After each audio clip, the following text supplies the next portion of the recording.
2019. A group of amateurs with fake guns storms an embassy in Madrid. Their target, North Korea.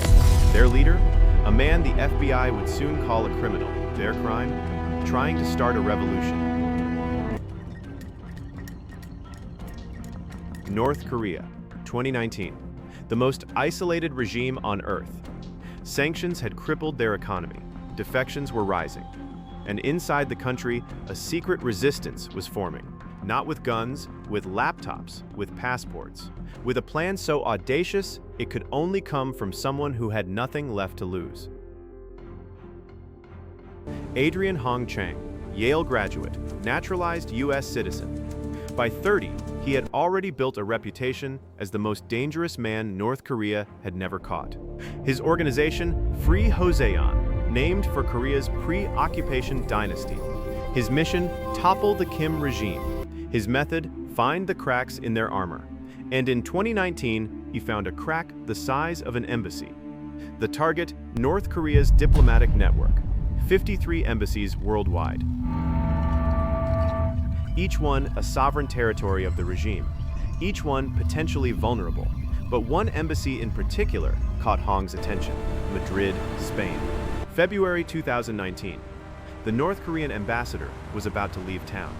The plan, infiltrate the North Korean embassy in Madrid, extract intelligence about their weapons programs and human rights abuses, then deliver the evidence to the FBI.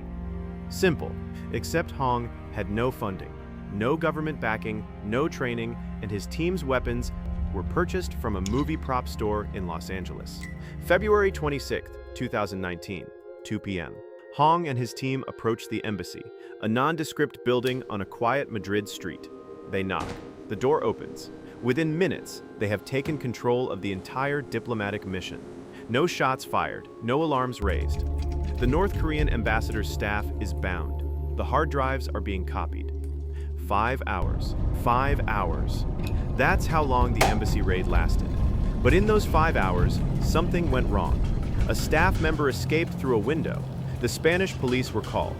And by the time Hong's team left, they had exactly 8 minutes to disappear before the real authorities arrived. Hong didn't run. He flew to New York, directly to the FBI's field office. He handed over the hard drives, told them everything.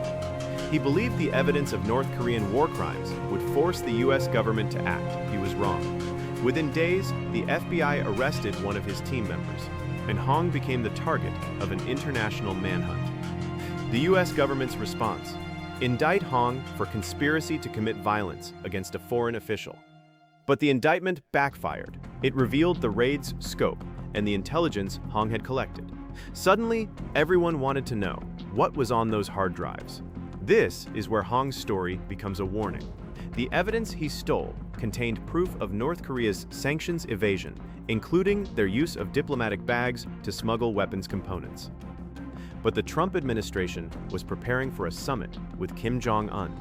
Returning the evidence to North Korea was seen as a goodwill gesture. Hong wasn't a hero. He was an obstacle, and obstacles get removed.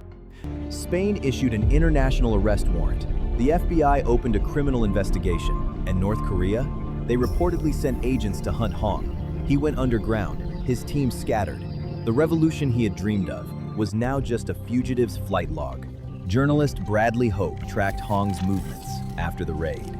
According to sources, Hong moved through safe houses in Europe and Asia. He used encrypted messaging apps. He never stayed in one place more than 72 hours, but the walls were closing. The FBI knew his aliases, and North Korea doesn't forget. Adrian Hong has not been seen in public since 2019. His current location is unknown. Some say he's in hiding in East Asia.